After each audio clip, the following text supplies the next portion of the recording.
Good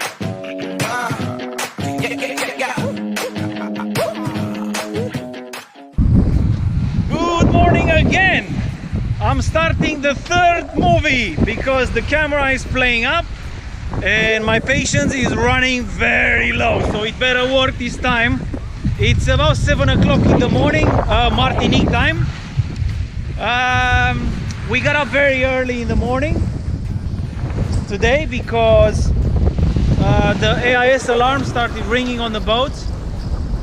One of the ARC boats, the Atlantic Rally for cruisers, catamaran 46-footer, was very close to us, about a mile away from us. So I got on the VHF. I got in touch with them to check if they saw us, if they're not gonna come closer than they were, and they did see us. It took them a while to answer the VHF, but yeah, they were all happy guys. It sounded like they had a good run. They said they had good winds, and yeah, they were looking forward, same as us, to arrive. They're going to St. Lucia, just 20 miles off where we're going, to Martinique. And yeah, we left on Thursday, they left on Sunday, and now the big boats, they're catching up with us.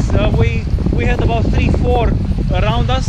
We didn't see them, but we picked them up on our plotter. And yes, here we are, beautiful morning. Mehana is sailing along just under the main, because I fought in Genoa last night. It was a bit fluky, the wind, flapping, squalls with strong winds, so I thought, nah, we don't need that. We don't need that, Sorin, we're just gonna sleep well. But I didn't. And we've got a lot of Sargasso weeds you can see around us. Big patches of Sargasso weed. And that's about it from us this morning. Check the sunrise again.